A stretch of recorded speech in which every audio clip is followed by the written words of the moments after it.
Welcome to another edition of Hendo's World. And we have problem 14, a system of converging and diverging lens.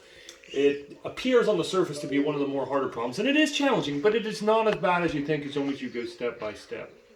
Okay? So, right here I'm going to highlight the information that you're given in your problem. So I've drawn a picture. You're given this. You're given this distance between the two. You're giving these focal lengths here. And that is what you're given in this problem. So once you draw your picture, it will be a little bit easier. Okay, so now what you need to do is treat this as two separate problems. The first one is here's our objects, here's our lens. Where's the image going to be? So down here, step one, you have your formula, your lens slash mirror formula, and you fill in and you solve for DI. Be careful of the algebra. 1 divided by this, subtract 1 divided by this, and then do 1 divided by your answer. And you'll get this weird, large, sometimes very large, depending on what your numbers are, a negative 121.1 centimeters. I've seen it in previous years be up to like negative 1,000. If these two numbers are really close to each other, this number will be really big.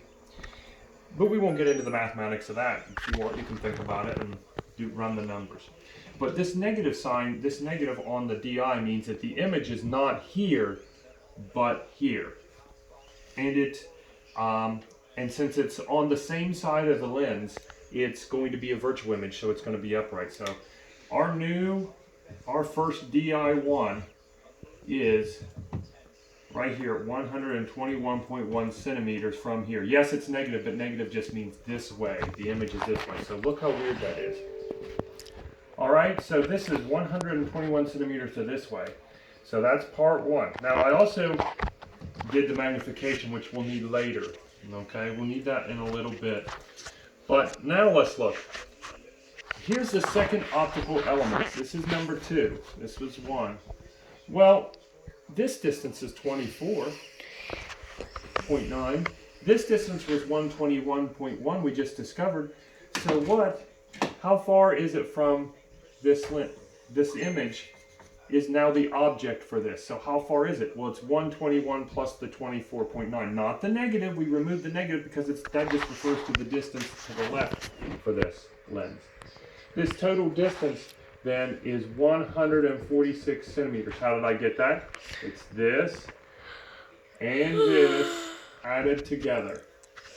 So when you add those two together, that's 146, and that's the distance, the new object. This is the new DI1 is now the new object, okay, from this. Well, we can fill into our formula again.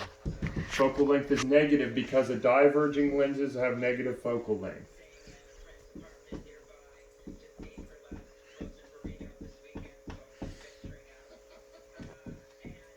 Negative focal length for diverging lens. So you fill in here 1 over 146, this entire distance, and you solve again.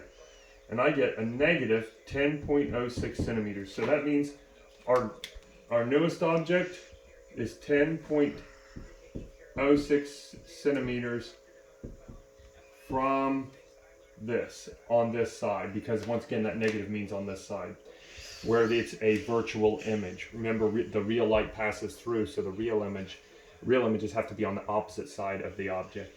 So this is our actual, right there is our actual answer to part 1. Now after you get that done, we do magnification number 2 here. Magnification number 2, okay? Now, if you recall, magnification from part 1 is this. So this first lens does a magnification of just over 6 times. Magnification number 2 is really tiny, about 1/20th-ish of the entire, so it makes it smaller. But how do you find the total magnification? You multiply the two individual magnifications. Please, when you're doing your magnifications, go back to these equations and get your numbers. Get your numbers to use for the magnification, okay? And be careful of that. You have to use the correct numbers and do that. Now, there are real-life applications of this. Telescopes, microscopes use compound sets of lenses. they will use two converging lenses to make to magnify an image to great numbers. Because if this, suppose this magnified at 10 and this magnified at 10, well then the total combined part would be a magnification of 100. So that's how we can achieve fantastic magnifications. All right, look one more time at the problem here, give it a few seconds, and then we'll move on to the next problem.